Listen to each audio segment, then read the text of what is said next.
Welcome to Impact OC, the only program showcasing the people and organizations shaping Orange County. With your host, Don Camber. Hello, live from the OC Talk Radio studios at UCI's Beal Applied Innovation Center.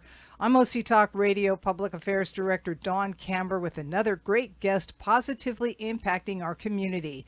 Today, I welcome VitalLink President April Barnes. The nonprofit organization is committed to inspiring students to explore and experience career pathways that secure their future.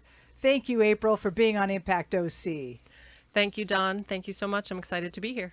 April, please explain how VitalLink prepares students for their future careers through experiential learning opportunities.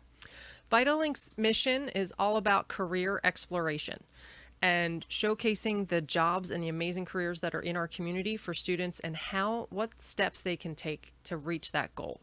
And all of the different activities we do are all about having a hands-on experience out of the classroom and into an industry with industry professionals so that they can learn how to get to that place. How do they get to see themselves in that job? It's all about career exploration, and the ways we do that, we have guest speakers come into classrooms. We take students on tours of industry sectors all over the community. We have mentors, internships, all of that work experience so that younger students, so not just college students, so high school students, middle school students can really have hands-on activities that allow them to kind of plant those seeds of things that they might like to do. What are the student demographics? So we work with all 15 high school districts in Orange County, and that includes all demographics, all of the high schools. We work with everyone from, like I said, middle school, so 6th, 7th, and 8th grade, up to high school and community college. So how do you do your programs? So we directly partner with the school districts.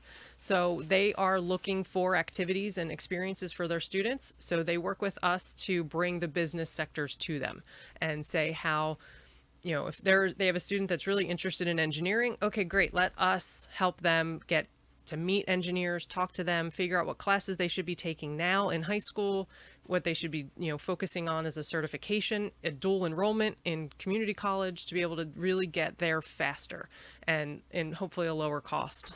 Do you go onto the campuses to do your programs, or do the students go somewhere else to do your programs? So most of our programs are during school day, but we'd like to take them out of the classroom. The idea is for them to see themselves on a school campus, a college campus, or in an industry site. So seeing themselves at Boeing, at Medtronic, at Edwards Life Sciences, to see themselves going, oh, I could work here. Can you give us some stories of students involved with your program? Absolutely. So one of our favorites is Rudy. Rudy was a junior, I believe, when we met him in Anaheim High School, and he had no idea really what he wanted to do, but he really liked cars. And he participated in our Energy Invitational, our electric vehicle challenge, where he was part of a team that built an electric car and races it. And so he really fell in love he learned how to weld and engineer this electric car. And now he works for monster trucks. He builds, and now he's 25 years old, and he builds and engineers monster trucks and the people that get to race them and smash them. And all of that because of the VitalLink programs that he was able to be introduced to when he was a junior in high school. So how does it work in terms of being on campus to get students involved? How can people be a part of it? How do you select students to be in your program? So a lot of times it's really open, and we work a lot with the teachers. And so if the teachers are able to really showcase, hey, this is something you can sign up for, this is something that's open to your, this classroom, and they can take advantage of it. So there's some that are specific to an industry sector. So if it's a student that, like we said, that is in automotive, and we link them directly, or it can be, we do other programs that are just all skills. So we call them soft skills or employability skills, information that any student needs to be a good employee. So that we teach them how to write a resume, how to conduct themselves in an interview, how to write an email, how to network. We do all of that training with the students so that they can go work in any industry. But we do that, a lot of times we bring our industry partners with us to kind of help solidify what we're talking about. And that's during the school day. Do you start in middle school? We do. We start at 6th, 7th, and 8th grade. And in that, it's much more of a play atmosphere where they get to, it's a very hands-on activities where they get to fly drones and play with robots and take photos and do Photoshop, where they get to kind of play and plant the seeds of things that they actually might like to do in the future, things they might like to take classes in high school and in college, so that they can start to say, oh, I have no interest in working on spreadsheets, but I really would like to fly a drone. What are jobs in that? So what are the most popular kinds of jobs that students are interested in? We still see we do a lot of surveys and working with our students, and we still see the majority of students still say medical and healthcare. So we still have a lot in the medical field, which is good because there's a big job gap. A lot of openings in the medical field right now. A lot of nurses are needed, a lot of nurses assistants, nurse practitioners. All of those things are jobs that are going to be very much needed in the future. So we're glad that students are interested in that. We still see a lot of digital media arts. So students that want to do animation, make videos, design websites, all of that. We still have a lot of students involved there. So, and that's a lot of things they can work from home. They can do, contract jobs. So there's a lot of opportunities there. And then we always see, automotive, and the drone is really growing. We see a lot of students interested in drone technology. So you find out what their interest is, and then you try to get a professional to help guide them. Exactly. So what about your staff? So our staff is there we do all of the soft skills training. So all of those resume writing, we do all the workshops. We bring the industry professionals in to kind of help solidify, hey, why is this important to have on your resume? Or why is this a good thing to do while you're networking? And have them kind of help just work with us. But the idea is we're the vital link between education and industry. That's the vital link. Exactly. We're able to link the industry with education sector, and we are able to bring them together so that they can benefit each other. So you see that they need to get hands-on somehow, some way while they're getting their education, so that when they enter the workforce, they have those skills. Exactly. Because we hear from our industry partners every day that we literally have had businesses tell us, I can teach them the job, but can you help them be an employee? And that's the biggest issue, is we have students that don't know how to write emails, don't know how to communicate, don't really, they're book smart, but haven't necessarily gotten the skills to be an employee and a person in an office or in a work environment. So we kind of help guide them in that way. And the businesses are very much like, yeah, we can teach them how to do the job part, but we'd like them to know how to just be an employee. And because so many students now, there aren't really after school jobs anymore. We don't really see students doing paper routes and all of those things that we've done in the past. So they don't have any work experience. So it's not just that they don't know how to be an engineer. No, they've never worked in a retail. They've never worked in an office. And so that's what we're really trying to help, is get students more just experience out in the world so that they can be a better employee. So it's almost like when they're going to school, they're also going to work. Exactly. So that they're able to kind of shortcut in a way. Instead of having to, get that summer job, they can do it while they're in school. What do you believe is the future of the workforce in Orange County and our state? So we're really, the biggest topic right now I hear it, I talk about it every day, is apprenticeships, is having business get more involved in training their future workforce. And the federal government and the state of California have really gotten behind this apprenticeship push, where they're considered non-traditional apprenticeships, because in this country, traditional apprenticeships have always been in the trades and in construction, and these are non-traditional apprenticeships. So to the point where any business, anyone can have an apprentice. You can teach a young person how to do the job you do on site, and at the end, they are completely qualified to do that job. Vitalink is going to have our first 2 apprentices this year in customer service and office management, so that they can learn while they're going to school how to be an employee at Vitalink. Can you describe what that looks like? So right now there's a lot of pieces being put together. There's a lot of pre-planning happening.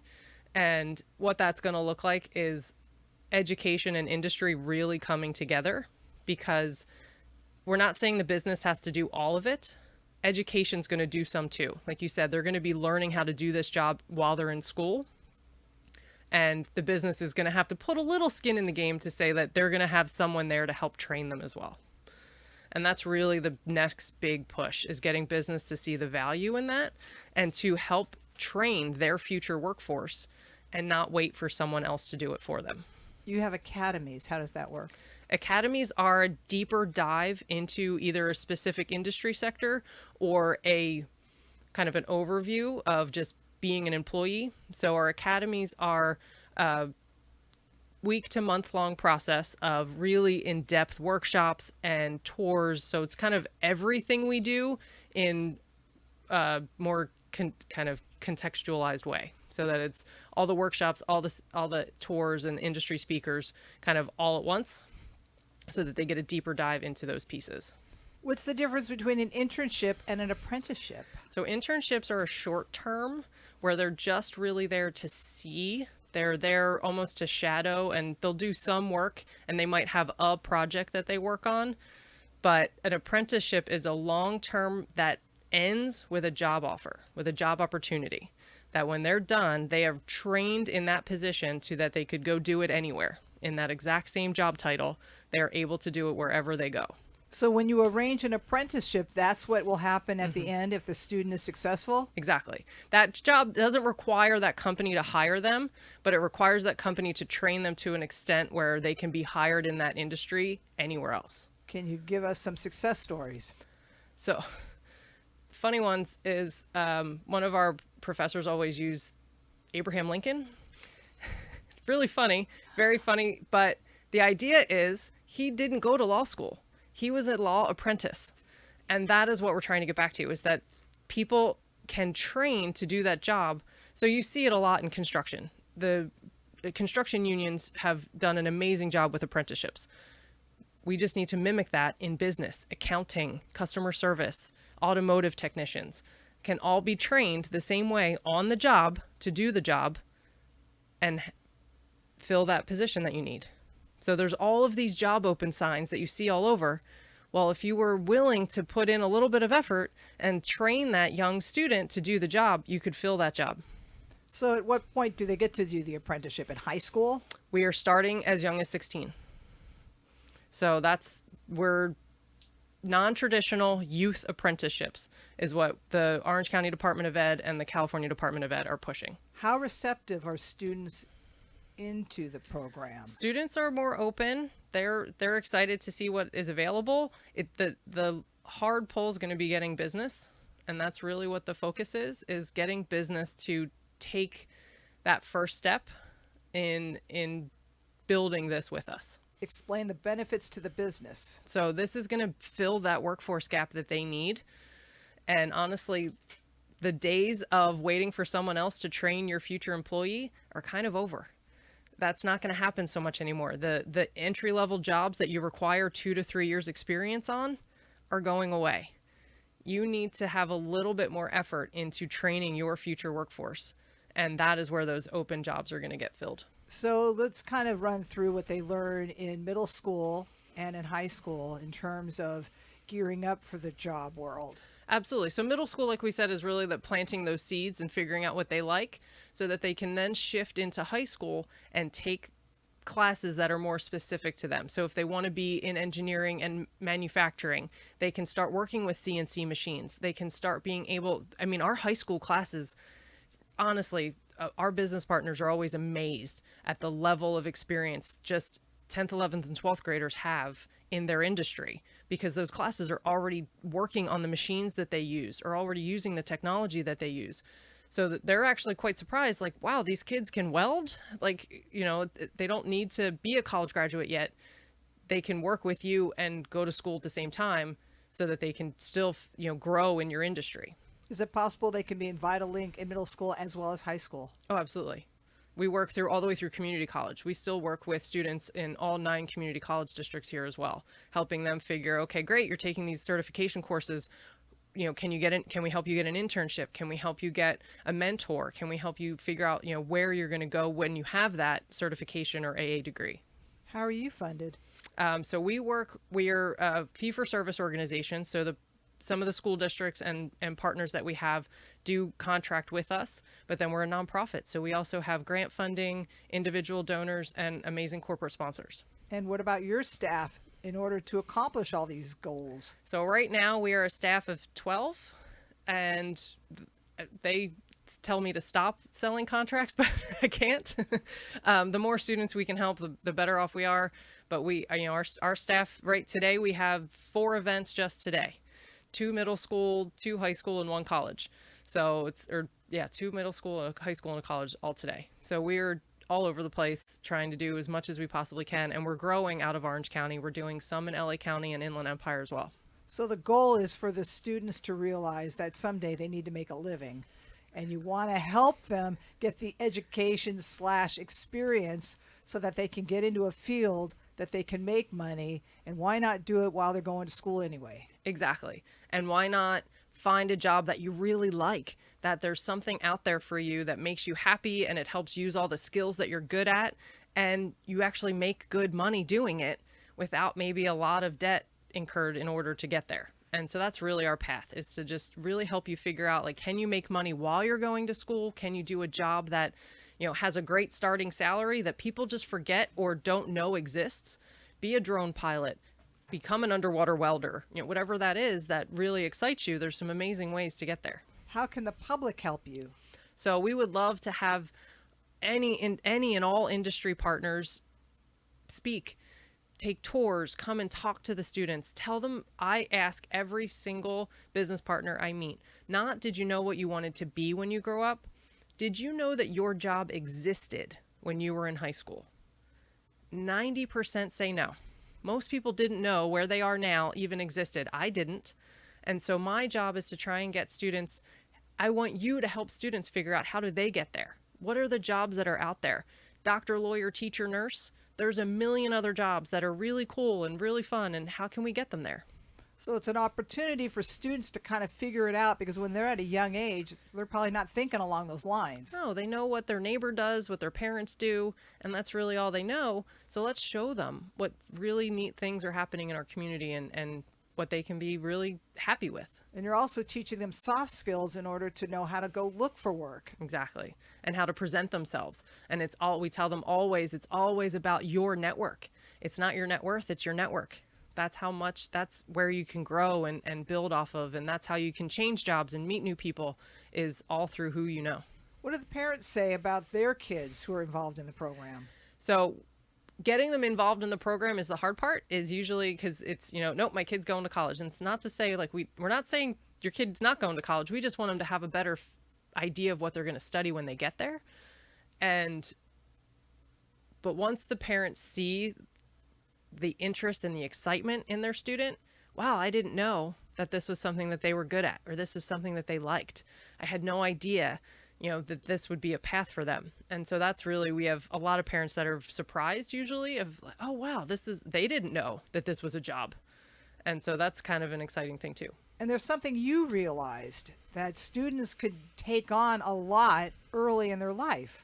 They're very adaptable. There's so many things that they can learn. I mean, technology comes so much easier to them. And so there are jobs that don't even exist yet, that some of these 7th, 8th graders are going to have. And that's going to be incredible. They're going to really pave a new way. So what is some of the things the staff says to the students to get their minds thinking along the lines of my future? So honestly, we do a lot of just play and interaction, so that, we do vision boarding and figuring out, if you want that yacht, how do you get there?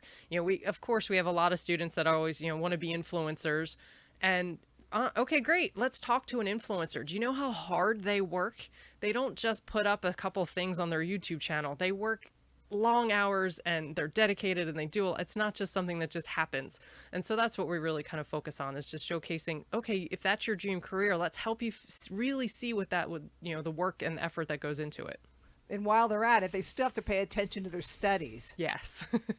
Yes, absolutely. We definitely, this is all within them being a high school and a community college student, so that they are finishing their certifications and their high school diploma and college degrees, but at the same time kind of playing and figuring out what it is that is going to, make them successful.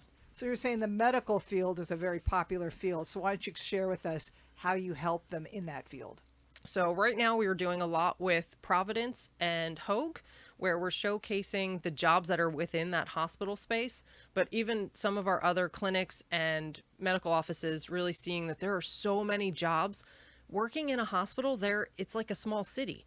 There's everything. It's not just doctors and nurses. There's pharmacists, there's x-ray techs, there's ultrasounds, there's marketing. There's so many things that happen within that healthcare space. And so what we're really working on is just showcasing that. So we do a lot of tours. We have a lot of guest speakers, advisory board members, just so that they can come and talk to students about all the different jobs that happen inside that medical space. It doesn't all require an MD.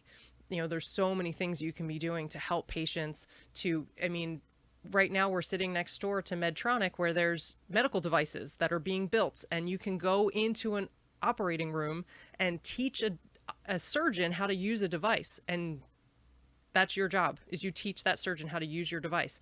So there's so many things that happen in there, and that's really what we're trying to showcase. So perhaps through play, they could kind of do some of those jobs, not for real, but get a feel of what it's like to do We do a lot of mock. So that some of the Hoag and Providence, St. Joe's, and St. Jude have amazing facilities where they do internal trainings for their staff. So they have really cool 3D mannequins and devices where they are training, labor and delivery, doing CPR, all of those things. So the students get to play with those as well and kind of use those to figure, oh, wow, CPR is a lot harder than you think it is. And, how to run a IV and how to do those things. So we do a lot of that in the mock situations. How can people reach out to you? So our website is vitallink.org. We are located in Garden Grove. We are always around trying to do different things. So we would love to have people sign up to be an industry supporter or come and attend an event. There's tons of ways to get involved. Thank you, VitalLink President April Barnes, for being on Impact OC. And I thank everyone for tuning in. I'm OC Talk Radio Public Affairs Director Dawn Camber. Have an impactful day.